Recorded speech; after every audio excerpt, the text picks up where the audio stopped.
Hello दोस्तों, स्वागत है आपका YouTube channel GS special classes में। आज हम बात करने वाले हैं रेलवे द्वारा पिछले वर्षों में पूछे गए विज्ञान के महत्वपूर्ण प्रश्नों के बारे में। दोस्तों, इसका एक वीडियो हम पार्ट 1 पहले डाल चुके हैं, ये पार्ट 2 है। तो आइए देखते हैं। क्वेश्चन नंबर 1, पौधे का कौन सा भाग पानी और खनिज के परिवहन को सक्षम करता है? ऑप्शन ए तना, बी जड़ें, सी जाइलम, डी डंठल। तो दोस्तों, क्वेश्चन नंबर 1 का सही आंसर क्या होगा? इसका सही आंसर है ऑप्शन सी जाइलम। पौधे का जो जाइलम होता है पौधे के अंदर, जिसे जाइलम ऊतक कहा जाता है, यह भाग पानी और खनिज के परिवहन को सक्षम करता है। दोस्तों, जाइलम के तरह एक और ऊतक पौधों में पाया जाता है जिसको फिलोएम कहा जाता है। जाइलम और फिलोएम ये दोनों एक दूसरे के विपरीत कार्य करते हैं। जाइलम जड़ों से पानी तथा खनिज पदार्थ का परिवहन करता है, जबकि फिलोएम पत्तियों से जड़ों तक खनिज पदार्थों या भोज्य पदार्थों का परिवहन करता है। फ्लोएम जो है पौधों द्वारा बाष्पोत्सर्जन जो प्रक्रिया होती है, जो पौधे सूर्य के प्रकाश में भोजन बनाते हैं, उस प्रक्रिया में जो भोज्य पदार्थ निर्मित होते हैं उनका परिवहन फ्लोएम द्वारा पौधे के अंदर किया जाता है। तो दोस्तों, इस क्वेश्चन में इतनी जानकारी थी। देखते हैं अगला क्वेश्चन। क्वेश्चन नंबर 2, ग्राफीन क्या है? ऑप्शन ए कार्बन का अपर रूप, बी एक लोकप्रिय ग्राफिक, सी एक पौराणिक जानवर, डी एक संक्रमित घाव। तो दोस्तों, क्वेश्चन नंबर 2 का आंसर क्या होगा? इसका सही आंसर है ऑप्शन ए कार्बन का अपर रूप। ग्राफीन जो है एक कार्बन का अपर रूप है। और दोस्तों, जिस तरह से हीरा भी कार्बन का एक अपर रूप है, उसी तरह ग्राफीन भी कार्बन का एक अपर रूप है। देखते हैं नेक्स्ट क्वेश्चन। अब देखते हैं क्वेश्चन नंबर 3, जीका वायरस किसके द्वारा मनुष्य में संचारित होता है? ऑप्शन ए चूहा, ऑप्शन बी मच्छर, सी झींगुर, डी खरगोश। तो दोस्तों, क्वेश्चन नंबर 3 का सही आंसर क्या होगा? इसका सही आंसर है ऑप्शन बी मच्छर। जीका वायरस जो है मच्छर द्वारा मनुष्य में संचारित होता है। तो इसके बारे में डिटेल देखें कुछ। जीका वायरस फिलाविविरिडिए विषाणु परिवार से है, जो दिन के समय में सक्रिय रहते हैं। जीका बुखार, जिसे जीका वायरस रोग के नाम से भी जाना जाता है, इसके लक्षण डेंगू बुखार की तरह ही होते हैं। जीका बुखार मुख्यतः एडीज प्रकार के मच्छर के काटने से फैलता है। यह रोग गर्भवती माँ से गर्भस्थ शिशु में भी जा सकता है। यह अफ्रीका और एशिया महाद्वीप में फैला हुआ है। दोस्तों, इसका सबसे ज़्यादा संक्रमण जो है अफ्रीका महाद्वीप में है और उसके बाद एशिया में है।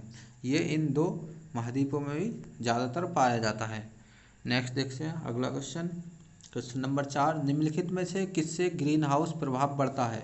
Option A krypton, B carbon dioxide, C nitrogen, D oxygen. दोस्तों, क्वेश्चन नंबर 4 का आंसर क्या होगा? इसका सही आंसर है ऑप्शन बी कार्बन डाइऑक्साइड। तो कार्बन डाइऑक्साइड जो है ग्रीन हाउस प्रभाव बढ़ाता है।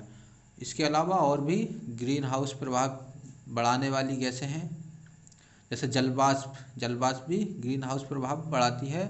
Methane, nitrous oxide, chlorofluorocarbon, ozone, ये सभी ग्रीन हाउस प्रभाव डालती हैं। देखते हैं क्वेश्चन नंबर 5, डीपीटी वैक्सीन में पी किसे संदर्भित करता है? Option A psoriasis, B pertussis, C pancolitis, D Parkinson's. तो दोस्तों, क्वेश्चन नंबर 5 का सही आंसर क्या होगा? इसका सही आंसर है option B pertussis. DPT vaccine में जो पी जो है पर्टुसिस को संदर्भित करता है, जिसे काली खांसी भी कहा जाता है। तो दोस्तों, डीपीटी एक टीका होता है, इसकी फुल फॉर्म होती है डिप्थीरिया, और ऑप्शन इसका जो पी है पर्टुसिस, और टी से टिटनेस। ये जो वैक्सीन है 3 रोगों में काम आती है, डिप्थीरिया, पर्टुसिस या काली खांसी, और टिटनेस। अब देखते हैं अगला क्वेश्चन। क्वेश्चन नंबर 6, डैश प्रकंद का एक उदाहरण है? ऑप्शन ए गाजर, ऑप्शन बी शकरकंद, सी लहसुन, डी अदरक। तो दोस्तों, दिए इन चारों विकल्प में से कौन सा एक प्रकंद का उदाहरण है? तो इसका सही आंसर है ऑप्शन डी अदरक। अदरक जो है प्रकंद का उदाहरण है। प्रकंद और जड़ एक समरूप दिखते हैं, दोनों जमीन के अंदर ही उगते हैं, लेकिन प्रकंद में रंध्र पाए जाते हैं जबकि जड़ों में रंध्र नहीं पाए जाते। प्रकंद रंध्रों की सहायता से ही खनिज पदार्थ तथा जल लेते हैं, जड़ों में ये रंध्र नहीं पाए जाते हैं। प्रकंद जो है किसी भी फल का खाए जाने वाला भाग है जो जमीन के अंदर पाया जाता है।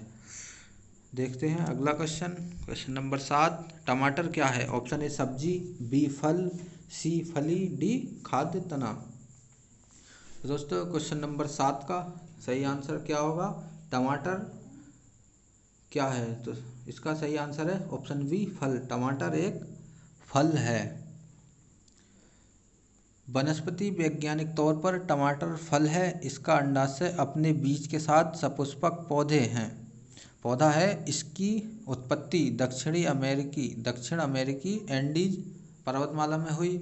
दोस्तों आपको पता होगा एंडीज पर्वतमाला विश्व की सबसे लंबी पर्वतमाला है जो दक्षिण अमेरिका महाद्वीप में है। अब देखते हैं नेक्स्ट क्वेश्चन, क्वेश्चन 8। प्रदूषण सूचकांक में SPM का पूर्ण रूप क्या है? Option A solid pollution matter, B suspended particulate matter, C soluble particle, D surrounding pollution matter. तो दोस्तों क्वेश्चन नंबर 8 का सही आंसर क्या होगा? इसका सही आंसर है option B suspended particulate matter. प्रदूषण सूचकांक में जो है SPM का पूर्ण रूप होता है सस्पेंडेड पार्टिकुलेट मैटर। अब देखते हैं next question, question number 9। Baking soda क्या है? Option A potassium permanganate, option B sodium chloride, option C sodium bicarbonate, option D sodium carbonate.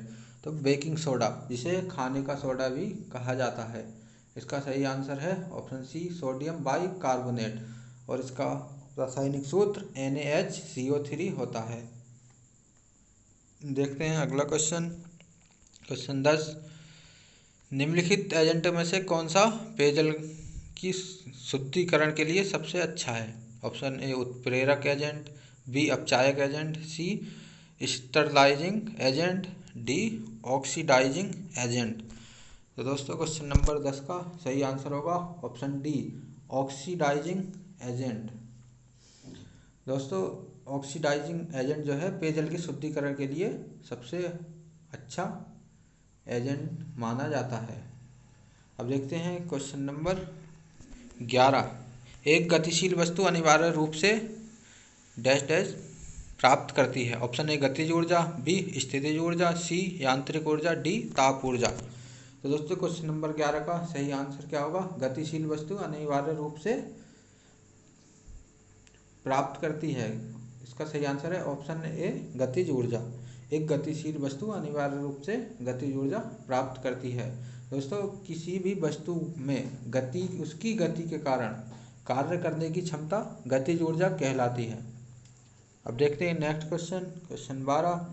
जैव प्रौद्योगिकी का तात्पर्य है। ऑप्शन ए बैक्टीरिया का तकनीकी अध्ययन, ऑप्शन बी शरीर में रसायनों का तकनीकी अध्ययन, सी मानव शरीर रचना विज्ञान के क्षेत्र में तकनीकी का इन्फ्यूजन, ऑप्शन डी औद्योगिक प्रक्रियाओं में सजीवों का उपयोग। दोस्तों क्वेश्चन नंबर 12 का सही आंसर होगा ऑप्शन डी औद्योगिक प्रक्रियाओं में सजीवों का उपयोग। जैव प्रौद्योगिकी के अंतर्गत औद्योगिक प्रक्रिया में सजीवों के उपयोग के बारे में अध्ययन किया जाता है। अब देखते हैं क्वेश्चन 13। ऊंचाई पर उड़ते हुए विमान के केबिन के अंदर दबाव डैश होता है। ऑप्शन ए बाहर के समान, ऑप्शन बी बाहर से कम, सी बाहर की तुलना में अधिक, डी समुद्र तल पर सामान्य वायुमंडलीय दाब। तो दोस्तों क्वेश्चन नंबर 13 का सही आंसर है ऑप्शन सी बाहर की तुलना में अधिक। ऊंचाई पर उड़ते हुए विमान के केबिन के अंदर जो दबाव होता है वो बाहर की तुलना में अधिक होता है। दोस्तों आप जानते होंगे वायुमंडल में ऊंचाई पर जाने पर वायुमंडलीय दाब में कमी आती है, जिससे विमान में बैठे हुए लोगों को दिक्कत का सामना करना पड़ सकता है, इसीलिए विमान के केबिन के अंदर का दाब बाहर के दाब से अधिक रखा जाता है। अब देखते हैं नेक्स्ट क्वेश्चन, क्वेश्चन 14। जब मानव शरीर का तापमान सामान्य शारीरिक तापमान से लगभग 2 से 3.5 डिग्री फ़ारेनहाइट कम हो जाता है तो इस स्थिति को कैसे जाना जाता है? ऑप्शन ए बुखार, बी हाइपोथर्मिया, सी हाइपरथर्मिया, डी हाइपरपायरेक्सिया। तो दोस्तों क्वेश्चन नंबर 14 का सही आंसर है ऑप्शन बी हाइपोथर्मिया। जब मानव शरीर का तापमान सामान्य तापमान से कम हो जाता है तब इसे हाइपोथर्मिया कहा जाता है। दोस्तों मानव शरीर का सामान्य तापमान 98.7 डिग्री फ़ारेनहाइट होता है। अब देखते हैं नेक्स्ट क्वेश्चन, क्वेश्चन 15। निम्नलिखित में से कौन सी एक ग्रीन हाउस गैस नहीं है? Option A ozone, B nitrous oxide, C जलवाष्प, डी हाइड्रोजन। तो दोस्तों इसमें क्वेश्चन 15 का सही आंसर क्या होगा? क्वेश्चन 15 का सही आंसर है ऑप्शन डी हाइड्रोजन। हाइड्रोजन जो है ग्रीन हाउस गैस नहीं है। इसमें ऑप्शन ए ओजोन भी ग्रीन हाउस गैस है, नाइट्रस ऑक्साइड भी, जलवाष्प भी एक ग्रीन हाउस गैस है। दोस्तों सबसे अधिक green house gas carbon dioxide होती है, ये ग्लोबल वार्मिंग के लिए सबसे अधिक जिम्मेदार है। तो दोस्तों उम्मीद है आपको वीडियो पसंद आया होगा। ये थे आज के हमारे वीडियो के 15 क्वेश्चन। तो दोस्तों वीडियो पसंद आया तो वीडियो को लाइक करें और वीडियो को शेयर करें और चैनल को सब्सक्राइब कर लें। धन्यवाद।